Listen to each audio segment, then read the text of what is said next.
Hey everyone, and welcome back to Joey's Retro Handhelds. I'm Joey, and today we're going to be doing a deep dive review of the Loki Mini Pro. This handheld here is an x86 handheld that runs Windows 11 right out of the box. It retails for about $350 plus shipping from AYN's website directly. And for Canadians, they don't offer 4PX shipping, so you're going to have to use DHL and you'll get charged duties and fees on top. For me, it was about $35, so just bake that in if it's something you're interested in. Spec-wise, this is running a chip that we don't really have familiarity with. This is a Mendocino 7320U. It's RDNA 2, it has 8 gigs of RAM, 128 gigs of internal storage, and that's in a 2242 form factor for the actual NVMe, and this is a 6-inch 1080p display. There's a 46 watt-hour battery here, RGB LEDs, back buttons for M1 and M2, Hall sensor triggers, and gyroscope. There's a lot that's packed into this small device, and we'll get into all of that. Here's some comparisons with some other devices so you can see how it stacks up. In comparison to the AYN Air Plus, the Loki is a bit wider and pretty close to the same thickness, while being just a bit taller as well. The Air Plus weighs about 50 grams less than the Loki, but in your hands it's hard to really tell. I actually much prefer the weight distribution on the Loki. The only other x86 handheld I have on me right now is the Asus ROG Ally, and surprisingly it's not a massive difference. The Ally is a bit wider, taller, and about as thick as the Loki, but it's also 40 grams heavier. Surprisingly, I actually prefer the weight distribution on the Ally, but once again the Loki is good in that department as well. One positive to the Loki compared to the Ally is the ability for it to fit in my sling bag, which gives me the added benefit of having it available on the go. This is a slimmer sling bag, not the usual Steam Deck or ROG Ally one, so just keep that in mind. Let's get the elephant out of the room right now, because I know you're all thinking it. Why would I get this compared to the Steam Deck, which is refurbished at $319 US, or you can get brand new for $399 US, and this is $350 US plus shipping and all that fun stuff. Especially considering that this has less processing power, less RAM, and just overall less of a device in that way. And it's a fair question, but the main answer is mostly size, as well as the screen. And I don't just mean 1080p. I don't have my deck on me anymore, but I do have the Ally, and in comparison the Loki is a lot more ergonomic and a bit more comfortable to hold compared to something like the Ally. And that'll ring true with the Steam Deck as well, although I didn't find the Steam Deck to be completely unergonomic, just the Loki is a better, smaller package in that way, so it's a bit more of an on-the-go handheld compared to something that's larger like the Steam Deck. The Loki also weighs about 100 grams less than the Steam Deck, so it makes it a big difference when you're actually holding the device. But as usual, if power and performance are the only two things that you're looking for, then yeah, the Steam Deck is going to be a better buy at this price range, and so we can move on to talk about this device and get that out of the way. I'm going to structure this review differently, and that's mainly because of my experiences with this device. So we'll talk about the great and then the good, and then we'll get into the bad and the really bad towards the end. The great parts of this device are the controls. Starting with the analog sticks, and these are absolutely fantastic. Some of the best I've ever used, and I know I've said that before for the Retroid Pocket 2S, but that rings true here as well. If you're familiar with the Ally or even the Retroid Pocket 2S, it's more of the same. It's smooth, easy to use, and just feels so good to use for a joystick. And that continues on to the face buttons, which have a nice clicky feel, but also are slightly recessed as a finish, giving it a small concave feel. I actually like that they're larger face buttons as well compared to some of the other x86 counterparts from these types of companies, which is the GPD Win 4 and AYN Air Plus, which have little baby buttons. Continuing on, and we have the L1 and R1 buttons as well as the triggers. And these are Hall sensor triggers, which, again, broken record here, but these are an absolute joy to use. It's easy to press down, it feels comfortable, and easy to reach as you normally would hold the device. And I really don't have anything bad to say about any of these controls. Everything just feels great and should likely just be a standard for any other manufacturer. But it's awesome that we're getting this in a $350 price point. This is sort of abnormal if you don't include the Steam Deck. In comparison to a device that costs about 3 times as much, the AYN Neo Air Plus, it's night and day. The sticks, buttons, and everything are just mile ahead compared to that device. And so let's talk about the actual D-pad. It's a loose feeling D-pad with a lot of pivot, and it's perfectly fine. I have no concerns with it. Doing my usual Pokemon test to look for false diagonals, and it doesn't completely pass the test, but it doesn't fail spectacularly either. All in all, I'd say the D-pad is just fine, especially for an x86 device.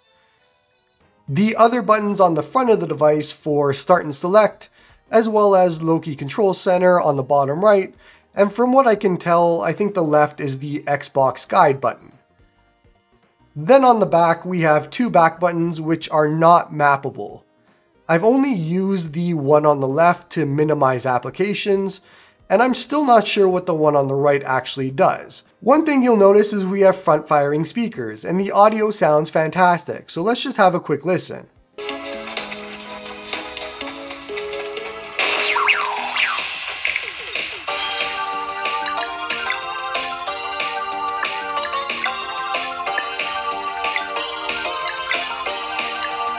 I know a lot of people might be concerned with the placement of the speakers, but I didn't find that it was an issue from how I hold the device personally. Just to finish off the tour, we have the fan exhaust at the top, volume buttons, and power button. At the bottom is the micro SD card slot, the headphone jack, and the USB-C port. Then on the back, we have one of the LED spots with the logo and the fan intake. Then we can move on to the screen, and this is a fantastic screen for this price. It's a 6-inch 1080p panel, and it's much better than what you'd find in the Steam Deck for comparison, as the screen is something that really stands out on this device. We only have 60Hz here and no variable refresh rate, not that it was expected, but I just want to make that clear. But for the content that this actually plays, you're going to be finding yourself in that 720p range anyways.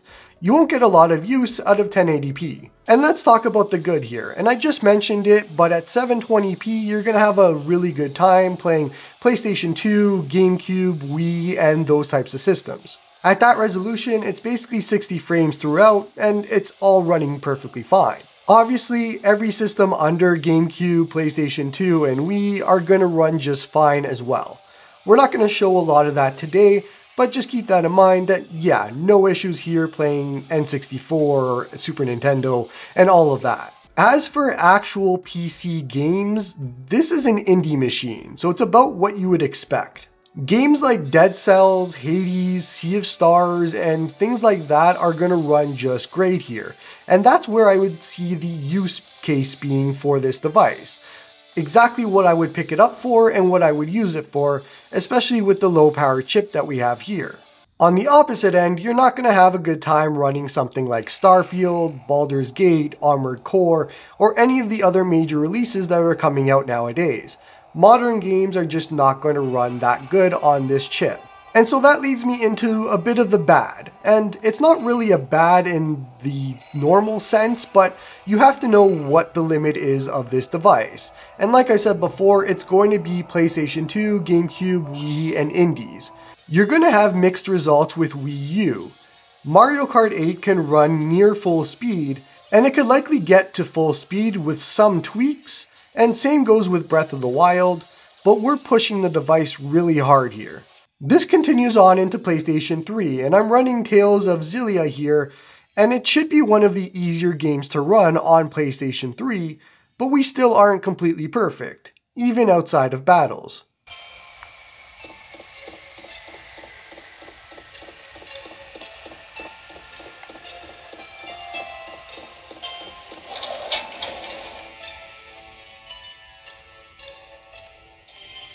Then looking at the Xbox 360 with Xenia Canary, And Lost Odyssey won't stick to a full 30 frame rate either, like it should, and we have quite a few dips.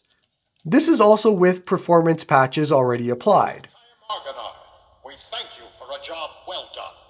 I am Roxio, chairman of the Central Council of Ura. Well, Lieutenant, it seems people are calling you the Immortal. So these aren't actually bad things, but they are limitations of this device. But now let's talk about the actually bad, and that's the whole Loki control center and software experience. You'll notice I didn't talk about TDP for any of the games yet, and there's a specific reason for it. Look, I'm not a tech tuber. That isn't my space. Benchmarking is something that bores the hell out of me. I'm not going to be doing that. But there's a major issue here with this device and TDP, and I need to show it off. On the Ally and the Steam Deck and other devices, when you set a TDP and the game requires more than that, it usually caps at that TDP. So if you're running a 15 watt and the game needs more, it'll stop at 15 watt and that's all it goes to. For some reason on this device, nothing changes between a 4 watt TDP and a 20 watt TDP. In fact, I was never able to get it to go to a full 20 watt TDP no matter what I ran. The highest TDP that I could show was 16 watts. So I'm not actually sure if the Loki control center is really doing anything. If I drop it down to a 4 watt, then yeah, it'll respect that as well. But performance wise, it doesn't change that much, and we don't see a full 20 watt no matter what I run. It's just a weird thing that's going on, and I can't explain it. There's no way that a chip like this can be running Wii U at 4 watt. I just refuse to believe it. Without CPU boost on, the TDP stops at 6 watt. With it on, it heads up to 16 watt, like I mentioned before. This seems opposite to how CPU boost works on the Ally, for example, because a lot of us disabled it so that we get better battery life. And the way that CPU boost works there is it does a short boost for 30 seconds to a minute, if I remember correctly, and then it goes back to the regular TDP and the regular wattage and processing power. For this, it seems to be a constant CPU boost, and it's a bit confusing. Now again, I'm not a tech tuber, and this isn't my niche or my area of expertise. I ended up just leaving it at 20 watt and stopped caring about the entire thing. So most of the games that you're seeing today, unless I show something differently, is going to be at that full 20 watt and whatever the game decides to go at. This is also why I can't really talk about battery life either, as I can't pin it down as to what it's supposed to be. Using simple math, if we take the 46 watt hour battery and the 20 watt TDP, we should be looking at about 2 hours or so, a little bit over 2 hours of battery life. I tried speaking behind the scenes with some other YouTubers and people that might know how this tech works, and we just could not figure out what was going on and why the actual TDP wasn't applying or wasn't showing properly or whatever was going on. So again, going to reiterate this for the last time, not a tech tuber here. It's very possible there's something that I did wrong. Not sure, but maybe leave it to somebody else to check and try to see what's going on here. Before we continue on into the way bad, there's something right in the middle, and that's the fan. There is significant coil whine here, and while the fan is a bit above average in noise, it's not a huge deal compared to the audio that's coming out, so I didn't find it to be completely distracting.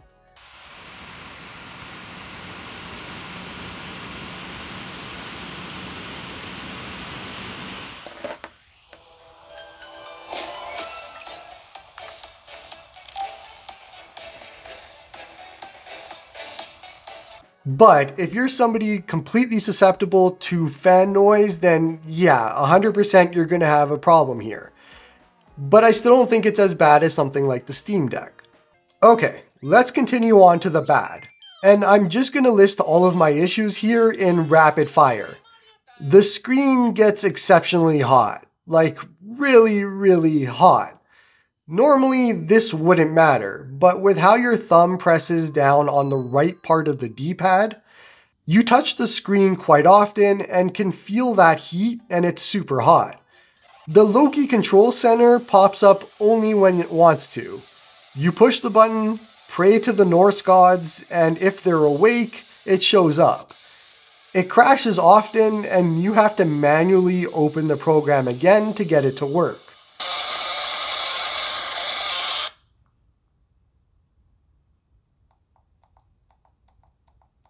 You're supposed to use L1 and R1 together and hold it for 3 seconds to swap between mouse mode and game mode. And that stopped working for me quite frequently. Sometimes even restarts didn't fix it.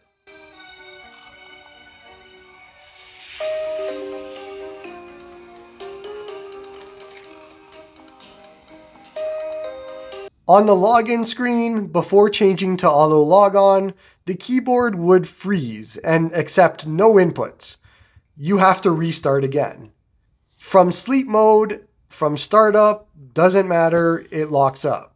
The device itself also locks up weirdly enough. It has frequent freezing every 30 seconds or a minute, and I couldn't figure it out. Restarts ended up fixing it until it happened again. And I'm not sure if this is my specific device or others, but it's something I wanted to point out. And I wasn't really doing anything when that happened either. A lot of times I would just be on the desktop screen, and I would see my mouse cursor just start freezing. Lastly, you can't actually map the back buttons to anything else, and that's kind of unacceptable. Now, I've been using Windows devices for a long time now. I had Windows on my Steam Deck, I have it on the ROG Ally, and I'm extremely comfortable with using it. On both of those devices, the Windows experience is really good. I don't have an issue, I can easily navigate, and it's not a concern. But on this device, it's extremely a pain. Like I said before, you need to hold L1 and R1 for 3 seconds to swap between mouse mode and game mode. And that allows you to move your cursor in a Windows application, for example. That gets really annoying with all of these crashes to swap back and forth and then minimize with the back button and then navigate around to what you have to do or open the Loki control panel, whatever it is. Thankfully, if you install Play Night as well as Auto Logon, you can skip a lot of this because you're just going to boot right into a front end, you can launch your games and basically stay in game mode forever until you have a crash, until you have an issue, which is frequent. There's probably a lot more I'm forgetting, but I'll be honest, I got exhausted trying to figure all of this out and just want to move on. Let's wrap this one up with some overall thoughts. From an ergonomics and comfort perspective, I really like this device. The controls are fantastic, the comfort is great, the entire presentation is exactly what I've been looking for out of an x86 device. That continues on with the screen, which is awesome that we get a screen like this in this price point. And that's another positive here. This is $350 US, which I think is a really good price for what you're getting, as long as you know the power limitations. Once again, you're buying this for the size and the comfort, not for the power. But that's as far as we can get with the positives. The device is extremely held back by software issues, and it's extremely unfortunate as I really like this device. I'm not going to rehash it all again, but it's a major bummer. They have something good here, and if they can fix the software issues, this is actually a really great budget Windows device that would be perfect as an indie station, and I know there's a lot of people out there like me that are looking for something like that. This is really the best budget smaller device that you can get. As usual, the question is, do I recommend it, and is it something that I'll be personally using? The tough answer to both is no, and at least not yet or not right now. Wait to see how the updates shake out before committing to this, and that shouldn't be a difficult task as right now it's out of stock anyways. As for if I'll personally be using it, again the answer is no, but for a different reason. I have a Loki Max coming in, and that's the 6800U version of this device. It has a lot more power, it's the same shell, same weight, same size, all of it. I'm excited to get that in, but now I'm a bit worried that the software is going to be incomplete on that as well, as they're running the same thing. So unless it's an issue with this specific CPU, I might have an issue with the Loki Max as well. And that'll be extremely disappointing, as this is a really good device. I'm excited to revisit this in the future once the bugs and updates are all ironed out and we have something that might be worth it from a complete perspective. That's going to be it for this one. Let me know in the comments, is this a device you're interested in? Do you have one and have you run into the same issues? If so, how have you gotten around it? Or did I miss something completely obvious to me? Don't forget to like and sub to help the channel grow, and hope you all have a good one.